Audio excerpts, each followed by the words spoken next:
مساء الخير والسعادة. يلا بينا نروح مكان جديد، وزي ما تعودنا كل مكان له حكاية، وكل حكاية وراها حكاية. النهاردة هنروح سوا مكان قصته بتقول إن مصر فيها أماكن كتيرة، وكل مكان هو كنز. ومكاننا النهاردة هيكون في محافظة القليوبية، مدينة القناطر الخيرية. يلا بينا نروح المكان الكنز. ومكاننا النهاردة هو من أهم المناطق الأثرية في محافظة القليوبية في مدينة القناطر الخيرية. ومكاننا النهاردة هو محلج القطن في مدينة القناطر الخيرية، وهو من أقدم محالج القطن في الشرق الأوسط أو في العالم عموما. أنشأه محمد علي باشا سنة 1847، وده كان ضمن مشروع نهضة محمد علي الكبرى اللي كان أساسها الزراعة والصناعة، وطبعا خاصة طبعا القطن، لأن مصر كانت بتشتهر بالقطن طويل التيلة. المكان زي ما احنا شايفين أنيق جدا جدا من الخارج، لكن للأسف من الداخل هو خرابة. وده كده المدخل، أول ما بتخش بتلاقي الوكيل المالي، ده اللي كان مختص بالمرتبات والرواتب وكده. وأول ما بندخل بنلاقي استراحات ومكاتب إدارية في شكل وحدات معمارية دراسية. والمواد الخام اللي تم استخدامها في البناء دوت زي مثلا الخشب والحديد والقرميد من الفخار، كلها كانت جاية من أوروبا، من مارسيليا وفلورنسا. المحلج اتبنى على مساحة 28,000 متر مربع.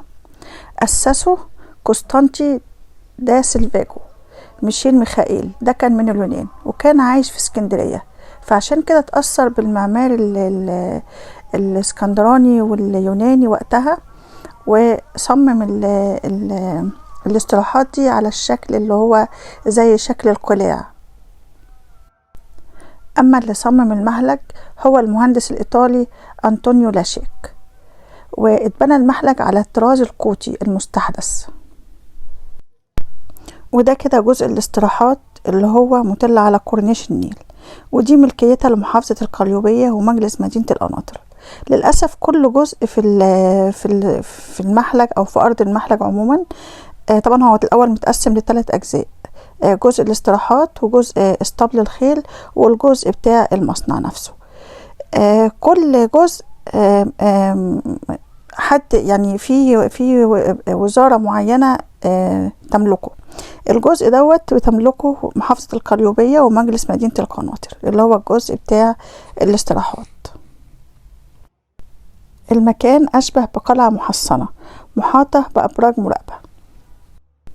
وزي ما احنا شايفين، بصوا المكان مهمل بطريقة مبالغ فيها، لدرجة ان احنا لما دخلنا كان في ريحة كريهة من في كل مكان، في الجنينة بره وجوه، وبعدين في اجزاء واقع منه. حتى احنا واحنا داخلين في الغرف اللي انتوا شايفينها دي، انا وانا داخله كنت خايفه، لان في تحت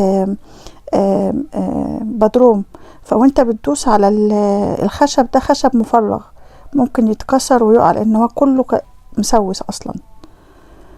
طبعا المكان تحفة معمارية، بس منتهى الإهمال. أنا متخيلش إن في مكان أثري وبالقيمة دي ويتساب بالطريقة ديت.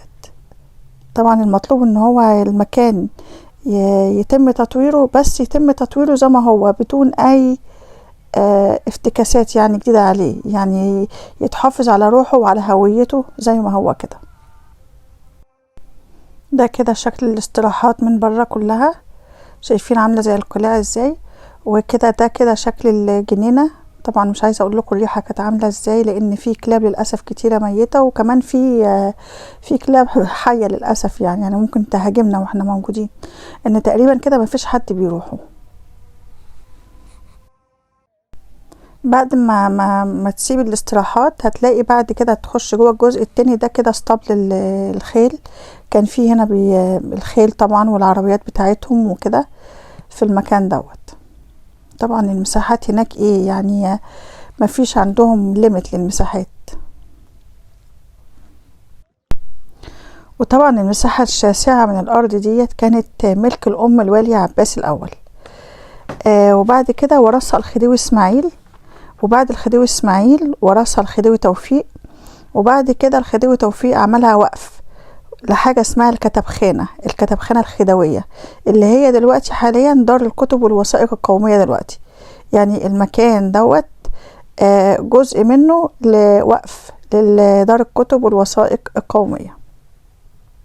عشان كده بقول لكم المكان ملك لأكتر من جهة حكومية، يعني أكتر من وزارة داخلة في المكان، فبالتالي هو المكان مهمل لأن فيه تضارب واختلاف بين الوزارات.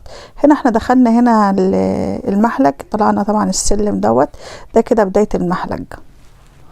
جوه بقى المكان شايفين فيه برضو مكان بره اهوت، تخش جوه بقى تصدم من الجمال بتاع المكان والعظمة بتاعة الانجليز، قد ايه هم كانوا عاملين مكان متطور في الوقت اللي احنا اللي هو 1800 وحاجة. يعني المكنة اللي قدامنا دي من 1901 او 1902 تقريبا، والمعدات بتاعته كلها مصنوعة في انجلترا، والمكن ده كله مر عليه اكتر من 100 سنة. والمحلج هو وحدة معمارية متكاملة، في أقدم مكنة على مستوى العالم، مكنة اللي هي مكنة الغزل والنسيج، اللي هي دي شايفينها دي أقدم مكنة على مستوى العالم للغزل والنسيج. بص مكتوب عليها بالإنجليزي، مكتوب عليها 1902، ده تاريخ إنشاء المكنة. كمان دي تاني أكبر مكنة في الشرق الأوسط والعالم، يعني هي أقدم مكنة في العالم وتاني أكبر مكنة في العالم. ايه العظمة دي. المصنع عموما متكامل، بداية من ان هو كان بيجيب القطن خام، طبعا القطن المصري طويل التيلة زي ما درسنا اللي هو كان يعني، وطبعا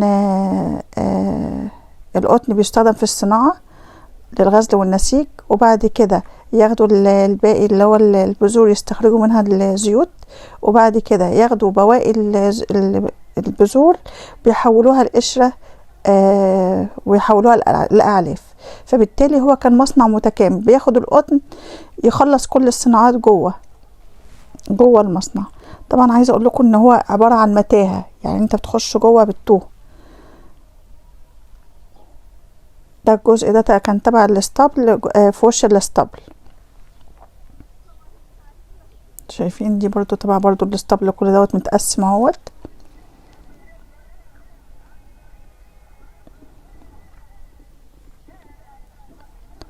كل حتة في المكان أثر المفروض يتحافظ عليها.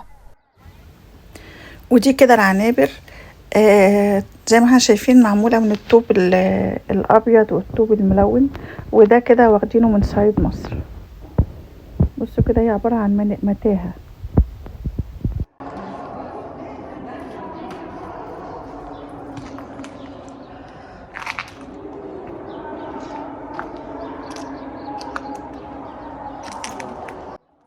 وانا ماشية في المكان القدم بتاعت الرجل بتعلم في التراب اللي في الارض، ده دليل ان مفيش حد بيجي خالص المكان دوت، مكان مهمل بصورة كلية، مفيش حد بيخش ولا حد بيفكر يدور على مكان زي كده. جزء العنابر بترجع ملكيته لشركة الدلتا لحلج الأقطان، وكل الكلام دوت مسجل بالآثار.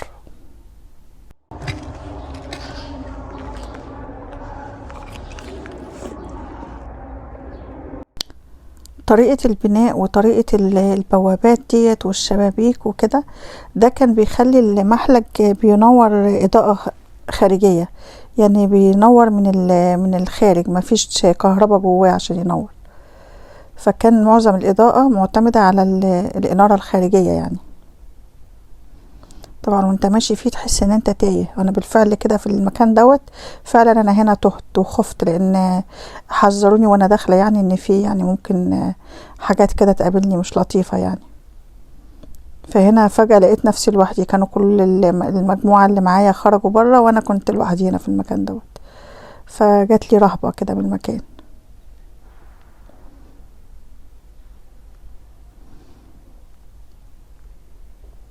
وانت في المكان تحس ان انت كأنك بتسمع صوت المكن بجد، كأن يعني تتخيل تعمل سيناريو لنفسك، العمال وقصصهم والمهندسين والناس اللي كانت شغالة هنا، والناس دي خلاص راحت، فانت بتعمل قصة وانت بتتفرج.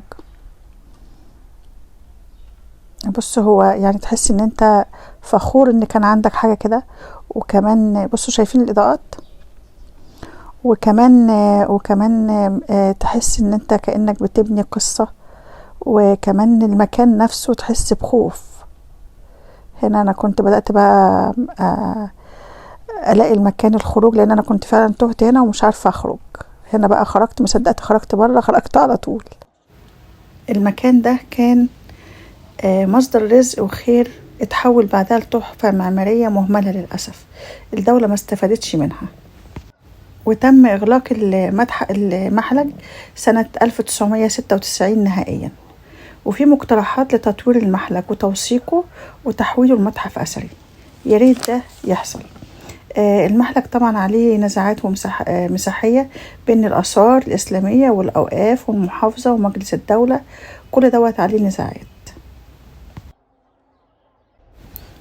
ودي مدخنة بشكل اسطواني ارتفاعها 28 متر، كانت بتستخدم لتصريف البخار الزايد عن حاجة المكن اللي كان بالفعل شغال بالبخار.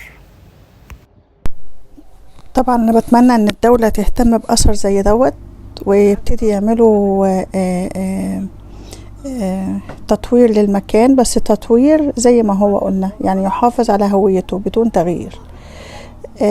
أتمنى تكونوا استفدتوا من الفيديو وأكون أضفت لكم حاجة جديدة، ومن فضلكم ما تنسوش بقى تعملوا لي لايك وسبسكرايب للقناة عشان تكبر بيكم. شكرا لكم، باي باي.